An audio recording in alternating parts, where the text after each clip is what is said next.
Taking a look at the back seat, again, I'm 6'2", I'll run over to the other side and get in. It's really quite comfortable. I would not have any problem taking a long road trip in here. This seat here is back pretty far. It's got a nice middle seat here. This comes down.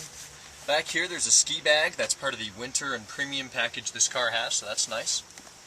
Again, really nice, comfortable leather. Room up here for some in-flight magazines. Your window switches, you push it once, it'll go down a little bit. Push it all the way, it goes all the way down, and they do go all the way down, which is quite nice. Your climate control and cup holders are here.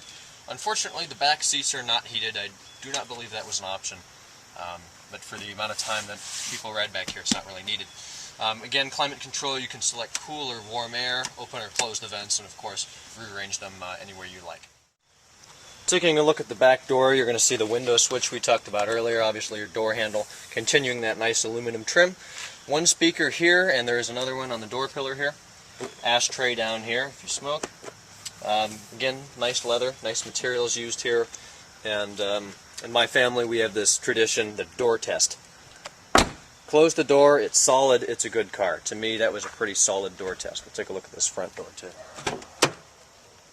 Pretty much the same setup. You have your vent on the door, speaker, two speakers on this door actually.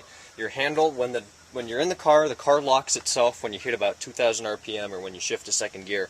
Then when you want to get out, you pull it once, unlocks the door, pull it again, it's going to go ahead and open your door for you. With M Tradition, you're going to see your M5 door sill and mats down there. Let's try that door test. Sounds good to me.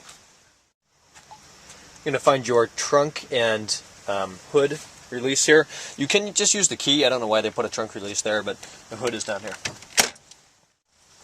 To get into the hood, you're going to pull the release, pull this up, and it'll hydraulically lift itself as such. Beneath the hood is the 5-liter 90-degree V8 producing 400 horsepower and 375 pound-feet of torque.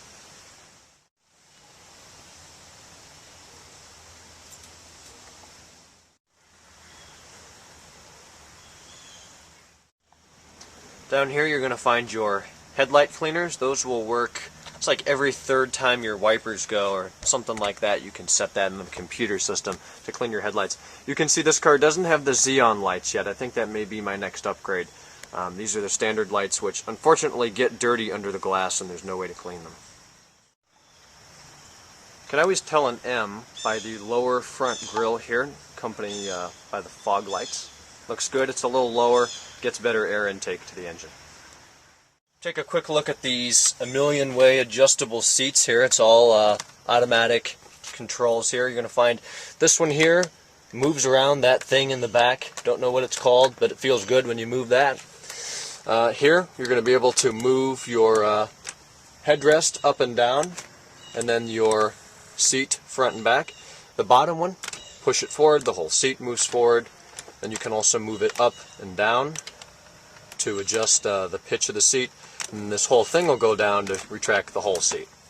Up here, there's a name for that. I think it's just thigh support, but that's nice. If you've got long legs, you can extend your legs and use that. Really comfortable seats. Just have to say BMW really did a great job with the seats. The driver's door, you're going to find a couple nice things over here, including memory. So if you have a couple different people that drive the car and they have different seat positions, you can save those seat positions and numbers.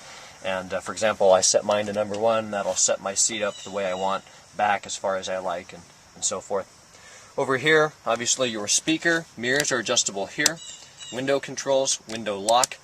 Then one nice thing, I don't know if BMW still does this button here, I'll put the camera outside the car and you can see what the mirrors do when that button's pressed.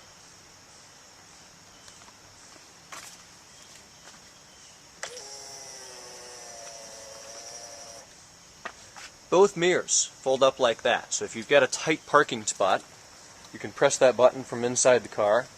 Both mirrors will fold up like that and make your car fit just about anywhere.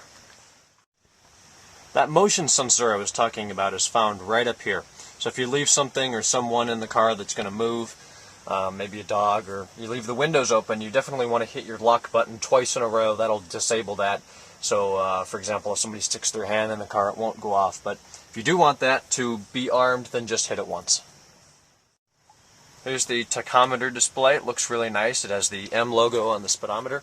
Put the key in, you're going to get your, I believe it's called the check display now. I don't know what it was called back in 2000. All the information is here though. Mileage, miles since your last gas fuel up, if you reset it, temperature. Press this button here, if I can move the camera. This button here is going to change your computer settings. It'll tell you how many miles on range and go through all your consumption usage details and everything like that. One more feature I wanted to mention was the really nice technology BMW really tried to put in here, and they did a fantastic job. The whole interior feels like a really quality car. This car retailed, the suggested retail price, the MSRP, was $72,900, so that was a pretty expensive car in 2000. Made it again till 2003.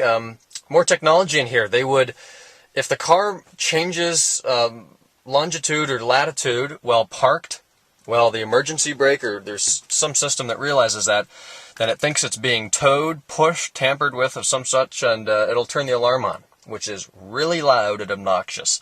So that's a nice feature. If somebody tries to tow your car, it's going to freak out and turn the alarm on.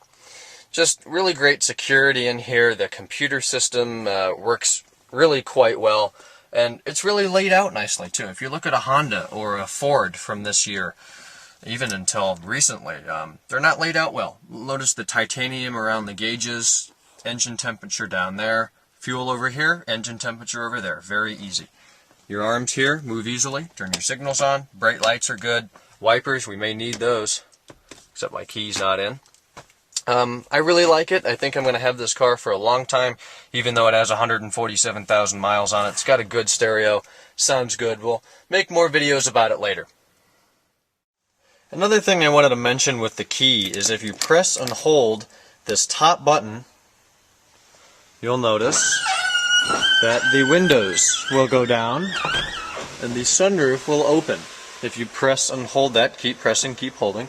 So that's a really nice feature to get the car aired out. If you're standing next to it in a parking lot, all the windows can open up for you. One other thing here, this is a tire pressure That's just a tire monitoring system. Get your tires where you want them as far as pressure. Push that button, drive it around a little bit.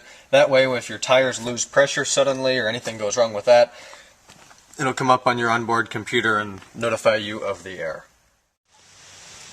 Alright guys, thanks for watching. Please subscribe to my channel if you like the content. Be sure to find us online, www.techinform.us. My personal Twitter for more information is twitter.com/JamesRSchultz. Be sure to catch us live every Tuesday night from 7 to 9 p.m. Eastern Time on Ustream.tv/TechInformUs.